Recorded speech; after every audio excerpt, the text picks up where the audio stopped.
창세기 41장 46절에서 52절 말씀입니다. 성경으로는 구약 65쪽입니다. 요셉이 애굽 왕 바로 앞에 설 때의 상식자라. 그가 바로 앞을 떠나 애굽 온 땅을 칭찬하니 일곱 해 풍년에 토지 소출이 심히 많은지라. 요셉이 애굽 땅에 있는 그 7년 국물을 거두어 각 성에 저장하되 각 성읍 주위의 밭의 국물을 그 성읍 중에 쌓아두매 쌓아둔 곡식이 바다 물에 같이 심히 많아 세계를 그쳤으니 그 수가 한이 없음이었더라. 흉년이 되기 전에 요셉에게 두 아들이 나되 곧 오네 제사장 보리베라의 딸 아스날이 그에게서 나온지라. 요셉이 그의 장남의 이름을 문하세라 하였으니 하나님이 내게 내 모든 고난과 내 아버지의 온 집일을 잊어버리게 하셨다니요. 차남의 이름은 에브라임이라 하였으니 하나님이 나를 내가 수고한 땅에서 번성하게 하였다 함이었더라. 아멘. 오늘 말씀의 제목이 당신의 가정은 행복합니까? 창세기 41장 말씀을 가지고 함께 은혜를 나눌까 합니다. 1998년도에 개봉한 영화 가운데에 굿 윌 헌팅이라는 영화가 있습니다. 요즘에는 자주자주 텔레비전을 통해서 이 영화가 이렇게 공개되는 것 같은데요. 영화의 주인공은 굿 윌 헌팅이라는 아이입니다. 수학과 법학과 역사학에 아주 뛰어난 재능을 가지고 있었던 아이인데 이 아이가 이 재능을 사용하지 못합니다. 사용하지 못한 채 MIT 공대에서 청소부로 이제 일을 하기 시작합니다. 그런데 어느 날 그 학교의 교수가 학생들에게 이제 수학 문제를 내주는 거예요. 칠판에다가 아주 어려운 수학 문제를 내주면서 이 문제를 풀어라 라고 했습니다. 그런데 어떤 학생도 그 문제를 풀지를 못하는 거예요. 그런데 이 아이가 이제 밤에 청소를 하다가 그 문제를 보고 칠판에다가 쓱쓱 하고 이제 풀게 되게 되는 겁니다. 이것이 계기가 되어서 이제 윌의 재능을 알아봤던 램보 교수가 이제 그 윌에게 이제 도움을 주려고 이제 합니다. 그런데 이 윌은 어린 시절 받은 상처가 있었습니다. 그 상처로 인해서 사이에 반항아가 되어 있었습니다. 어린 시절 그는 가정의 돌봄을 받지를 못했어요. 부모가 이제는 부모를 통해 학대를 받게 되었고 입양되었다가도 파양되는 그런 이제 아주 어려서 이제 어려운 일을 이제 경험을 하게 되었습니다. 그래서 그런 상처로 인해서 세상에 이제 마음을 열지를 못하고 있는 거였습니다. 그런 윌에게 이 램보 교수가 도움을 주고 싶어서 자기 대학 동기였던 그 심리학 교수 쇼온에게 윌을 부탁하게 됩니다. 그래서 이 윌은 쇼온과 함께 이제 시간을 보내면서 이제 상담을 받게 되죠. 이 상담을 받으면서 이 쇼온 교수는 윌에게 어떤 마음이 있는지를 알게 되었습니다. 마음을 열지 못하고 현실을 도피하는 그런 이유를 알게 되었어요. 그러니까 사랑을 받아야 될 그 나이에 사랑받지 못했기 때문에 이 아이에게 마음속에 항상 이제 두려움이 가득했던 겁니다. 그래서 20년 동안 그런 두려움 가운데 살았기 때문에 그런 두려움과 외로움이 윌을 이제 그렇게 이제 만들었다는 사실을 알게 되었죠. 사회의 반항아가 되게 되었고 다른 사람들에게 마음을 열지보다는 그 아이가 되게 되었다는 것을 알게 되었습니다. 이것을 알았던 그 교수가 윌에게 했던 말이 있어요. 이 말을 하고 나서 이 윌 주인공의 그 마음이 이제 풀리게 됩니다. 풀면서 그 영화 한 장면을 보면 이 윌이 쇼온 교수를 이렇게 안는 그런 장면이 나와요. 그러니까 어떤 말을 했는가 하면 이 쇼온 교수가 윌에게 이렇게 말을 합니다. 네 잘못이 아니야. 내 잘못이 아니야. 내 잘못이 아니야. 그것은 내 잘못이 아니야. 잊어버려. 이런 말을 했던 거예요. 근데 지금까지 윌에게 어떤 어른도 그와 같은 말을 해준 적이 없었습니다. 그래서 이 말을 들었던 윌이 그 마음의 상처를 치유받으면서 그때 그 장면에서 그 교수를 안고 웃는 그런 장면이 나오게 됩니다. 요셉은 야곱의 11번째 아들이었어요. 야곱이 노년에 사랑했던 아이를 통해서 낳은 아들이었죠. 그래서 야곱은 요셉을 다른 형제들보다 더 사랑을 하게 되었습니다. 그런데 이것 때문에 다른 형제들이 요셉을 미워하게 됩니다. 하루는 요셉이 꿈을 꾸었습니다. 어떤 꿈이었는가 하면 형제들의 곡식단이 요셉의 곡식단에 절하는 그런 꿈을 꾸었습니다. 해와 달과 11별이 자기에게 절하는 그런 꿈을 꾸었습니다. 이 꿈의 특징이 있다라고 한다면 이 꿈은 요셉이 꾸고 싶어서 꾸었던 꿈이 아니라 하나님께서 주었던 꿈이었습니다. 구체적이지 않고 굉장히 추상적이었죠. 높임을 받는 정도, 그 정도의 그 추상적인 꿈이었습니다. 근데 정확하게 이 꿈은 그 의미를 알 수는 없지만 하나님이 주었던 꿈이었고, 하나님이 주었던 꿈이었기 때문에 절대로 잊을 수 없는 그런 꿈, 그리고 잊어버리지 못하는 그런 꿈이었습니다. 그런데 문제는 이 꿈의 이야기를 이제 요셉이 형들에게 했던 거예요. 그래서 형들에게 더 큰 미움을 받게 됩니다. 얼마나 미움을 받았다, 얼마나 형제들이 미워했던지 요셉을 죽이려고까지 합니다. 그리고 죽이지는 못하고 어떻게 합니까? 미디안의 상인에게 은 20을 팔고 팔아 이제 넘기게 되게 된 거죠. 그리고 아버지 야곱에게는 찾아가서 요셉이 짐승에게 잡혀먹었습니다라고 거짓말을 하게 됩니다. 한 가정에 사랑받던 요셉이 하루아침에 한순간에 그 가족으로부터 버림받게 된 거죠. 형제들에게 버림받게 되는 그런 경험을 하게 됩니다. 그때 요셉의 나이 17살이었습니다. 사랑하는 가족으로부터 버려졌다는 그 상처, 형들로부터 버려졌다는 그 상처가 얼마나 컸을까. 아마도 미디안 상인에게 팔려가면서 수많은 생각을 했을 거예요. 왜 형들이 나한테 이러는 것일까? 내가 무엇을 잘못한 것일까? 그래도 그렇지 어떻게 나를 웅덩이에 가두고 웅덩이 가둔 것도 모자라서 이제는 노예로 팔아 넘길 수가 있는 것일까? 아마 지나온 그 일들을 생각하면서 마음속에 원망도 들었을 것이고 눈물이 막 쏟아질 것이에요. 눈물이 막 쏟아졌겠죠. 그러고 이제 남을 그런 상황이었습니다. 그렇게 애굽에 이제 요셉이 오게 되었죠. 애굽에 온 요셉은 바로의 신하 춘희제장 보디발 집에 노예로 이제 팔려가게 됩니다. 아버지의 사랑을 흠뻑 받았던 요셉이 한순간에 노예가 된 거예요. 그런데 하나님께서 요셉과 함께 하셔서 요셉이 하는 일마다 잘 되게 해주셨습니다. 결국 보디발의 눈에 들어가지고 그 보디발 집의 가정총무가 되게 되었지요. 일한 어느 정도의 보상을 받기 시작합니다. 보디발은 모든 것을 요셉에게 맡기게 됩니다. 그렇게 요셉의 삶이 조금 나아지려나 싶었는데 보디발의 아내가 요셉에게 아주 억울한 누명을 씌우게 되는 겁니다. 사실이 요셉을 유혹했으면서 요셉이 거절하자 요셉이 자신을 검탈하고자 했다고 이제 거짓말을 하게 되었던 겁니다. 그래서 요셉이 감옥에 가게 되었던 겁니다. 아주 억울한 누명을 쓰고 감옥에 가게 된 거죠. 그런데 요셉은 감옥에 갇혔지만 그 감옥 안에서도 하나님은 요셉과 함께 하셨습니다. 요셉이 하는 일이 잘 되게 하셨어요. 그래서 간수장에게 은혜를 받게 하셔서 감옥의 모든 사물을 소홀하게 하셨습니다. 그것이 바로 요셉의 삶이었죠. 여러분, 요셉이 형들에게 버림받은 것이 요셉의 잘못일까요?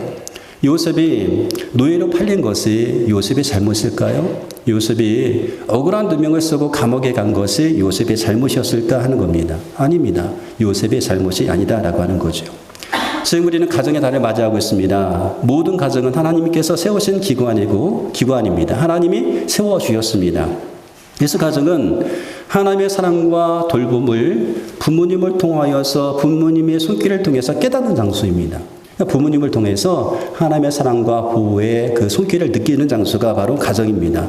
근데 실상 그렇지 않은 경우가 너무나 많다는 거죠. 복되고 사랑이 넘쳐야 될 가정인데 그런 가정에서 많은 상처를 받고 많은 좌절을 경험하게 됩니다. 정말 사랑받아야 될 그 가정에서 상처를 받고 복되어야 될 그 가정에서 불행을 경험하는 사람들이 있다는 거죠. 그리고 그런 과거의 그 상처들이 일생 동안 꼬리표처럼 따라다니면서 이제 괴롭히기도 합니다. 그 상처가 내가 받은 그 상처 때문에 일생 동안 괴로워하는 거죠.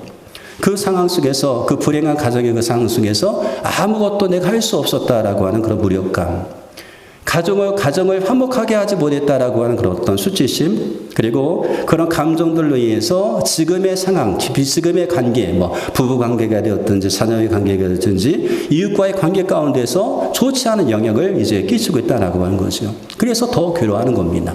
과거의 상처도 괴롭지만 그 상처들 때문에 현재 관계가 흐트러지고 끼어지고 그런 것들 때문에 더 괴로워합니다. 그렇게 과거의 상처에 얽매여 살아가고 있는 우리를 향하여서 그럼 주님은 뭐라고 말씀하실까? 과거에 내가 받은 그 상처 때문에 내가 힘들고 어려워하고 있는데 그런 상황 가운데 사는 우리를 향해서 주님께서 뭐라고 말씀하실까? 아마 주님께서 이렇게 말씀하실 거예요. 네 잘못이 아니다. 네 잘못이 아니다. 이렇게 말씀하실 거예요. 이제 우리는 더 이상 죄의식에 얽매이지 말아야 됩니다. 이제 좀 자유함을 경험해야 되죠. 우리 가정 이렇게 된 것은 다 내 책임이야. 내 잘못이야. 내가 가정이 불행하게 만든 장본인이야. 라고 하는 것들. 그런 죄의식에서 우리가 자유로워져야 됩니다. 예수님께서 우리의 모든 죄의식을 해결하기 위해서 이 땅에 오셨습니다. 예수님께서 우리의 상처와 무력감을 다 짊어지셨어요. 그러므로 이제는 우리가 선언해야 됩니다. 믿음으로 선언해야 됩니다. 예수님께서 십자가에서 나의 수치심과 나의 무력감을 해방시켜 주셨다. 나는 자유하다. 이렇게 선언해야 돼요. 예수님께서 나의 수치심, 나의 무력감, 이 죄의식을 해방시켜 주기 위해서 십자가에 죽으셨다. 그러므로 이제 나는 자유하다. 이 자유함이 우리 가운데 있어야 됩니다. 감옥에 갇힌 요셉은 그 애굽의 왕이었던 바로의 꿈을 해몽해주는 계기가 되어서 애굽의 총리가 되었습니다. 그때 요셉의 나이 30살이었습니다. 30세였습니다. 그리고 그 나라의 제사장 보디베라의 딸 아스낫과 결혼하여서 가정을 이루게 되었죠. 그리고 두 아들을 낳게 됩니다. 첫째 아들을 낳고 이름을 므낫세라고 했어요. 므낫세, 하나님이 내게 내 모든 고난과 내 아버지 온 집을 잊어버리게 하셨다. 하나님이 내게 내 모든 고난과 내 아버지 온 집 일을 잊어버리게 하셨다.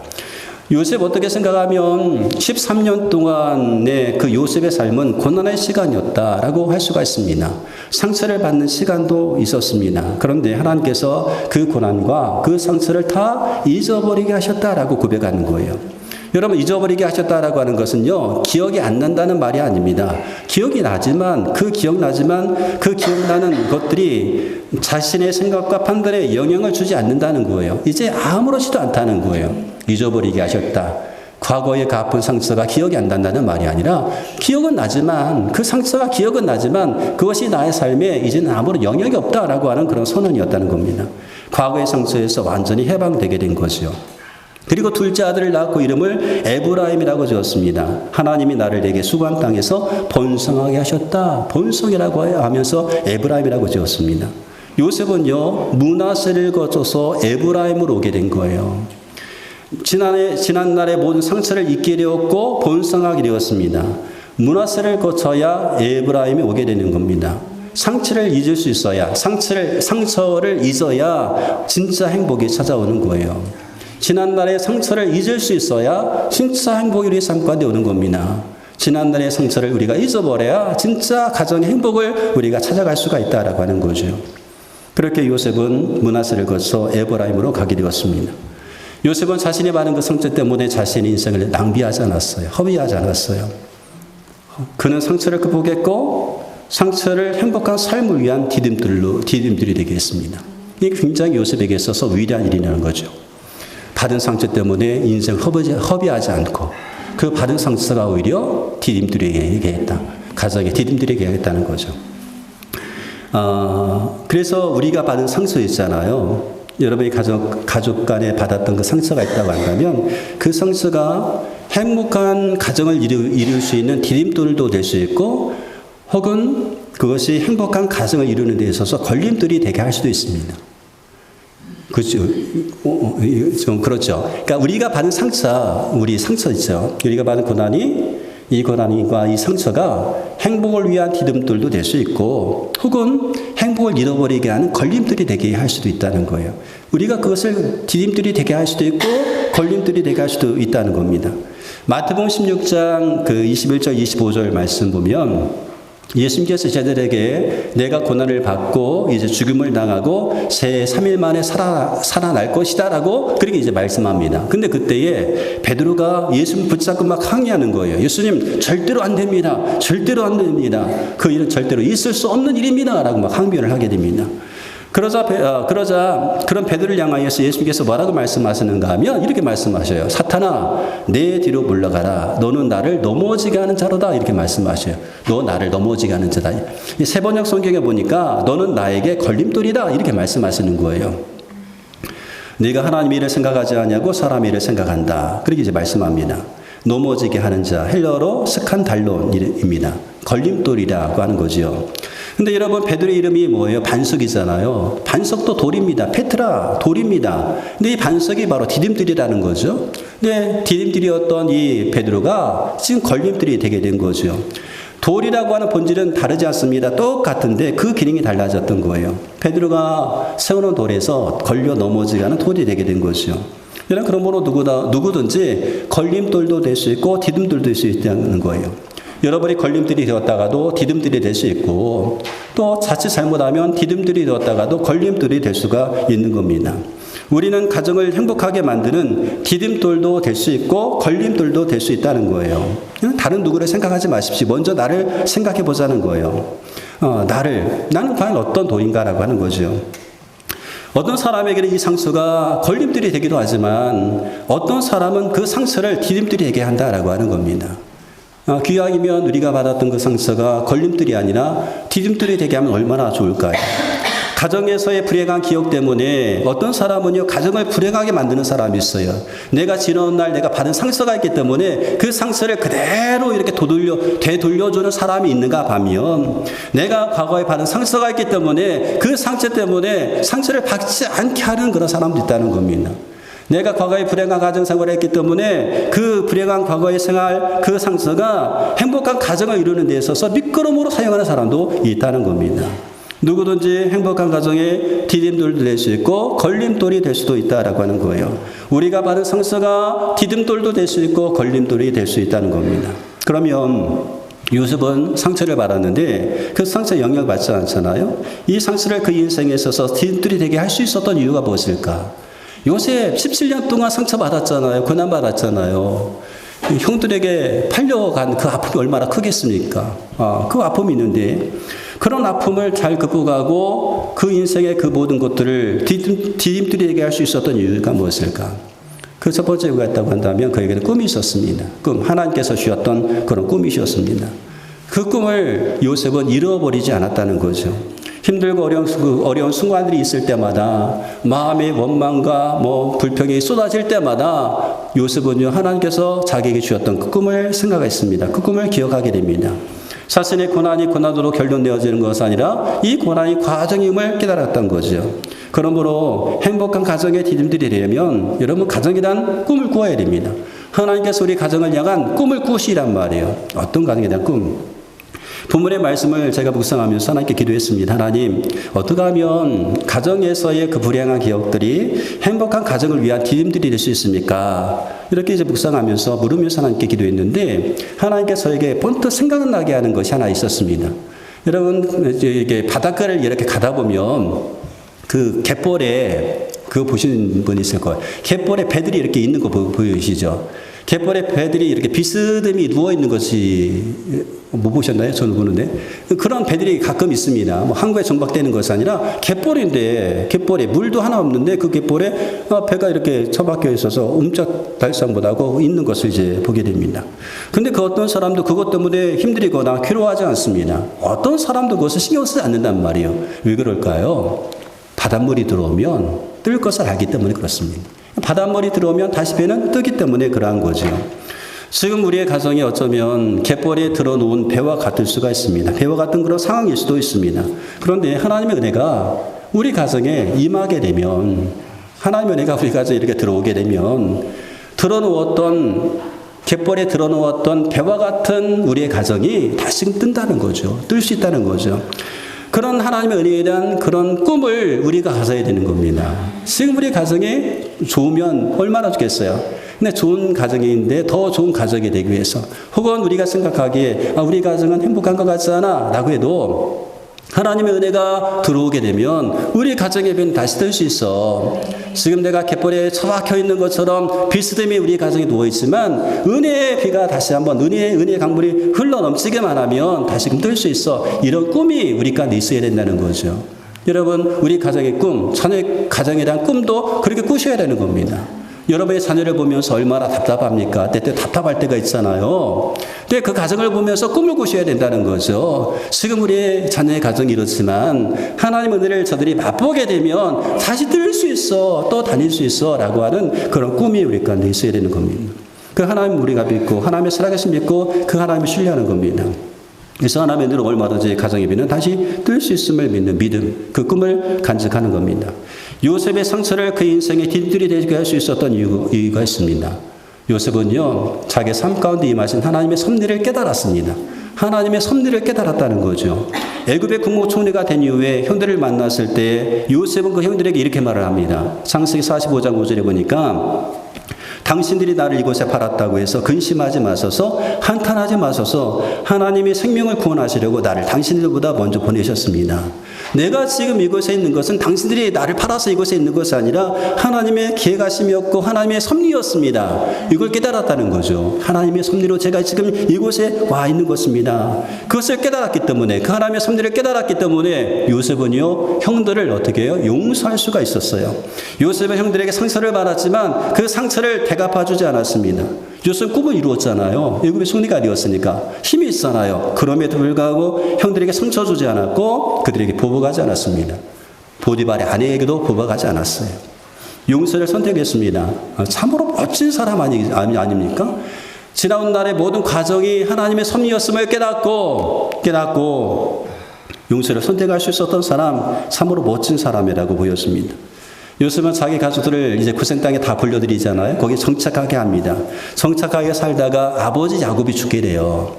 아버지 야곱이 죽으니까요, 형제들이 요셉을 찾아옵니다. 야, 아버지가 살아있을 때에는 요셉이 우리를 어떻게 할 수 없어서 가만 놔두었지만 아버지가 죽었잖아. 이제 아버지가 죽은 마당에 요셉이 우리를 어떻게 할 것 같아. 우리가 먼저 요셉 찾아가자. 요셉에게 찾아가지고 뭐라고 말하는가 하면 우리가 당신의 족입니다. 이렇게 말하는 거예요. 우리를 살려주세요. 아버지를 생각해서 우리를 살려주시고 종으로 삼아주세요. 이렇게 얘기합니다. 그때 요셉이 이렇게 말해요. 창세기 50장에 보면 요셉이 그들에게 이르되 두려워하지 마소서, 내가 하나님을 대신하리이까. 당신들은 나를 해하려 하였으나 하나님은 그것을 선으로 바꾸사 오늘과 같이 많은 백성의 생명을 구원하게 하시려 하셨나니 당신들은 두려워하지 마소서, 내가 당신들과 당신들의 자녀를 기르리라 하고 그들을 간곡한 말로 위로하였더라. 여러분, 요셉의 용서가 완벽한 용서였어요. 거짓된 용서가 아니었단 말입니다. 완전한 용서였어요. 요셉은 자신의 삶에 임하신 하나님의 섭리를 깨달았습니다. 모든 것을 합력하여서 서를 이루시는 하나님의 은혜를 그는 알았던 거예요. 모든 것 합력하여 선을 이루시는 하나님의 은혜를 알았기 때문에 여러분, 요셉은요, 완벽한 용서를 할 수가 있었던 겁니다. 함께 하신 하나님, 함께 하시면서 형통케 하신 하나님, 모든 과정을 통해서 꿈을 이루어가게 하신 하나님의 섭리를 깨달았습니다. 그래서 요셉은 그의 상처를 행복한 삶을 위한 디딤돌이 되게 했던 겁니다. 여러분, 지금까지 그 십자수를 한번 해보신 적 있어요? 십자수 저는 한번 해본 적이 없는데요. 예전에 그 하은인가 예언이가 다이소에 가가지고 십자수 하는 것을 사왔어요. 근데 해보려고 했는데 밑그림도 없어가지고 하지를 보다 그냥 이렇게 놔둔 적이 있는데요. 작년인가 언제 제가 아는 그 한 청년이 저희 집에 십자수를 한 걸 보내왔습니다. 여자 청년이 아니라 남자였어요. 남자가 십자수를 해서 보냈는데 자동차에 이렇게 붙여놓는 그 번 있잖아요. 그 핸드폰 번호 옆에 예쁜 그림 그려놓고 그걸 이제 보내왔습니다. 그 십자수를 이렇게 보내왔는데 여러분 아시는 것처럼 십자수 앞을 보면 굉장히 깔끔하지만 십자수 한 그 뒤를 보면 어떻습니까? 얼기설기 엉킨 그 실타래를 볼 수가 있습니다. 어떤 경우에는 그러지 않겠지만 어떤 경우에는 이렇게 바늘을 찌르다가 이 손가락을 찔려가지고 피가 묻을 수도 있어요. 그런 것들이 뒷표면에 이렇게 잔뜩 있는 것을 이제 보게 됩니다. 그 뒷모습만 보면 실패자 같습니다. 실패한 것 같습니다. 뒷모습만 보면. 그러나 앞을 쫙 펴놓고 보게 되면 아주 깔끔한 작품이 되는 것을 보게 되죠. 우리 인생의 뒷모습만 보면 우리가 마치 실패자 같아요.